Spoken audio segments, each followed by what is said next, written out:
Bonjour à tout le monde. Bonjour à tous les autres. Aujourd'hui, on aborde avec vous un sujet maintes fois rabâché dans beaucoup d'articles spirituels. Que signifie le détachement?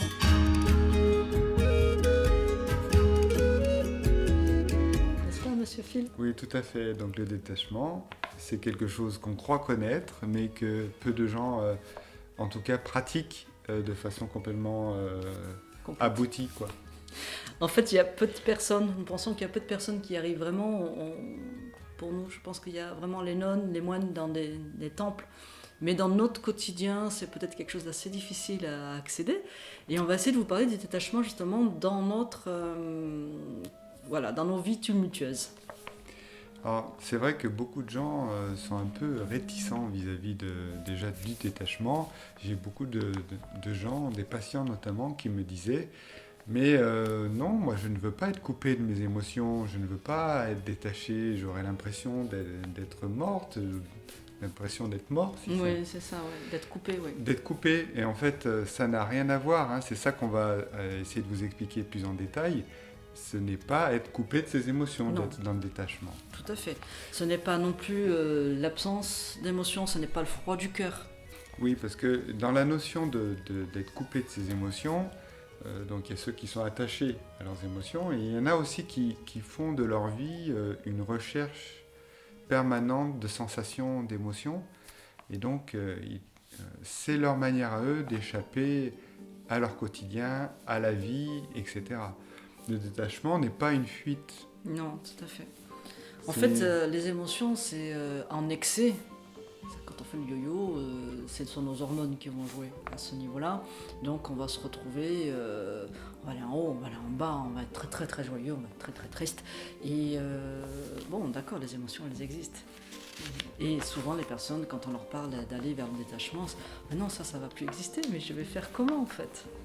Alors c'est vrai que dans ce cas-là, pour ces personnes-là, il s'agit de ne plus être accro, tout simplement. Ouais. Hein, elles sont accros à leurs émotions. Alors, il y a des pratiques qui permettent de mettre du calme à l'intérieur de soi. Alors, mettre le calme à l'intérieur de soi, par exemple, ça peut être des exercices de sophrologie, ça peut être des exercices de méditation, que je ne suis pas en train de critiquer. Hein. Ils sont très très bien, hein, bravo à ceux qui le font, hein, et continuer comme ça. Mais être dans le calme face à un lac de montagne à la surface très lisse, par exemple, comme on peut l'évoquer dans ces séances de méditation, c'est parfait effectivement pour mettre le calme à l'intérieur de soi. Mais c'est pas ça le détachement. Le détachement, c'est plus. Le détachement, c'est être capable d'être dans le même état que face au lac à la surface lisse, mais face à la mer en furie qui se jette avec violence sur les rochers, par exemple. Là, ça, c'est le détachement. Alors, vous voyez que c'est pas tout à fait le même niveau. C'est pas le même niveau. Il y a du level, hein, attention. Voilà, donc c'est ça le détachement. Tout à fait. En fait, quand on est détaché, on est capable de se connecter au sentiment de vie profond, à l'amour universel, à la reconnaissance de l'essentiel. C'est comme si en fait on épurait. C'est magnifique parce qu'on a l'impression d'être en connexion vraiment avec la vie.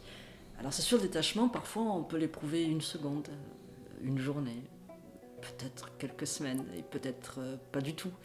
Mais voilà, c'est ça le détachement, c'est avoir une sensation d'épurée dans la vie. C'est la sensation d'appartenir Au tout, au tout. au grand tout. Voilà.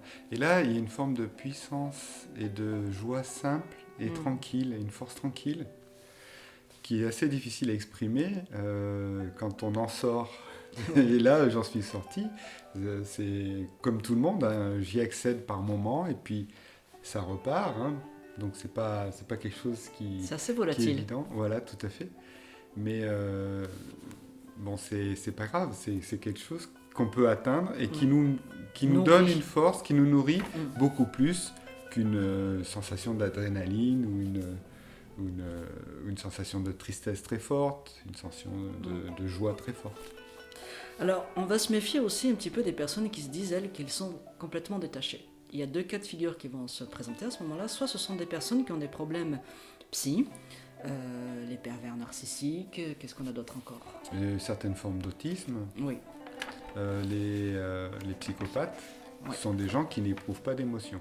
Donc ils éprouvent un détachement, mais alors là on est dans le froid du cœur justement, on est vraiment dans des notions c'est glacial à l'intérieur. Donc on a ces personnes-là, et puis on a aussi les vanités spirituelles. Alors je vais caricaturer, je suis habillée en blanc, j'ai un joli turban, et je profère des paroles très douces. Voilà. Donc bon, j'ai vraiment caricaturé le trait, je vais dire je pense à personne, mais... le détachement, cette vanité spirituelle de dire moi il n'y a rien qui m'atteint, je ne subis pas les affres de la vie, je prends beaucoup de recul. J'ai réussi à atteindre le détachement. Pourquoi Bon, pas méfiez-vous. Pourquoi pas? Mais encore une fois, sur un salon bien-être ou sur toutes ces zones-là, clairement, quelqu'un qui est totalement détaché, j'y crois pas trop. Hein.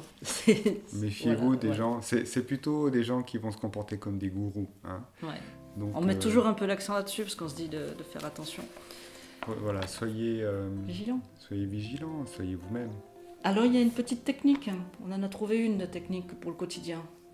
Oui, en fait, on peut dire qu'il y a différentes voies pour atteindre le détachement et il n'y en a pas une qui est meilleure que l'autre. Il y en a une qui est meilleure pour vous. Oui, c'est vrai. Déjà.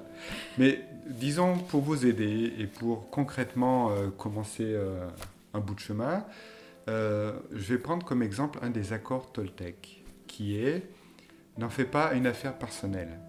Alors, ce qu'il veut dire, cet accord Toltec, c'est que si quelqu'un nous déteste, par exemple, eh bien, on ne va pas le prendre pour soi. Si quelqu'un nous déteste, c'est parce que dans son fonctionnement, il y a quelque chose qui fait qu'il ne nous aime pas. C'est son espace. C'est son histoire, c'est sa façon d'être. Peut-être qu'on lui rappelle une partie de lui, peut-être qu'on lui rappelle quelqu'un de sa famille, peu importe. C'est son problème. Nous, on n'a pas à être impacté par ça. Donc c'est déjà un premier pas vers le détachement, c'est-à-dire que quelque chose qui n'est pas censé nous concerner ne doit pas nous toucher. C'est simple. Ça répond aussi à une des questions sur les thérapeutes qui parfois se sentent pris par leurs patients, c'est-à-dire qu'ils se sentent vidés par l'énergie de leurs patients. Justement, quand on exprime le détachement, on est capable de savoir que, effectivement, le patient a une problématique, la personne qu'on accompagne elle a une problématique, mais ça ne doit pas nous vampiriser. Il y a pas, on garde la juste distance, on est bien capable de voir où on est la personne qu'on accompagne. Mais on ne va pas rentrer dans son jeu, on ne va pas rentrer dans son énergie qui va nous emporter en fait. Le détachement, c'est une notion de ne pas être emporté. On va le retrouver aussi sur un cas particulier, un petit peu le deuil. C'est un bon test, voir si on est capable d'être détaché jusqu'à un certain point. Si on perd quelqu'un de très cher, on va être affecté, on va avoir des émotions de tristesse. C'est normal. De colère. Tant que le deuil ne se fait pas, on va zigzaguer un peu entre les regrets, la tristesse, la colère. C'est naturel. Mais on peut être détaché de ça en même temps. C'est-à-dire qu'effectivement, notre émotion vient parce qu'une part de nous est séparée de l'autre.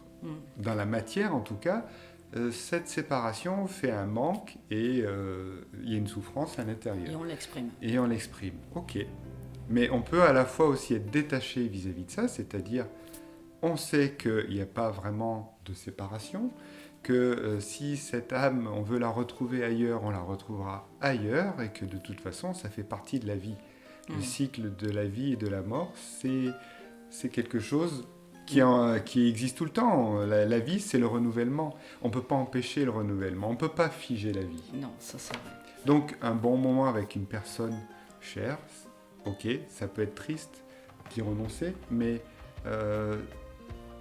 se bloquer là-dessus, ne pas pouvoir s'en détacher, ça nous empêche d'être dans le flux de la vie. En fait, le détachement, c'est une forme de conscience, d'une compréhension de nos émotions. On comprend mieux comment nous sommes émotionnellement. Et j'aime bien cette phrase, pour moi, c'est une acceptation saine du mouvement de la vie. C'est-à-dire qu'on sait que la vie est dans un mouvement et on va y aller, on va suivre ce mouvement-là. On ne va pas essayer de tout serrer, de tout tenir. Ça, c'est important. Tout part de la conscience. Voilà. Ça, on l'a dit à maintes fois et c'est valable pour tout. La conscience, c'est notre esprit qui est là et qui observe et qui agit en fonction de ce qu'il voit et qu'il observe. Donc cette conscience, au début, elle nous permet de voir que « Ah tiens, zut, je suis en colère, je suis en train d'engueuler quelqu'un, zut !» Ou cette conscience, elle peut dire « Oh ben là, je pars en dépression. en dépression, etc. » on s'en rend compte, mais on peut rien faire. Bon, ça, c'est pas grave, on commence déjà à être conscient. On n'est pas complètement amorphe. On n'est pas passif. On n'est pas passif. Et puis, on observe et on voit clairement ce qui se passe. Après, le détachement, c'est aller plus loin encore, avec encore plus de conscience et de savoir que ce qui se passe finalement au niveau de la salle des machines, c'est pas ce qui doit se passer au niveau du tableau de bord. Voilà, donc souvent les gens confondent la salle des machines avec le tableau de bord. Eh ben, non, détachez-vous. Voilà, pour cette petite vidéo sur le détachement, c'est un éclairage peut-être un peu différent de ce que vous connaissez. Le maître mot, c'est toujours pareil, c'est la conscience et l'acceptation du mouvement de la vie, tout simplement. Passez une très très belle journée. Comme d'habitude, les petits j'aime, les petits partages à ceux que vous aimez ou vous aimez moins, comme vous le souhaitez. Et nous vous souhaitons une très très belle journée.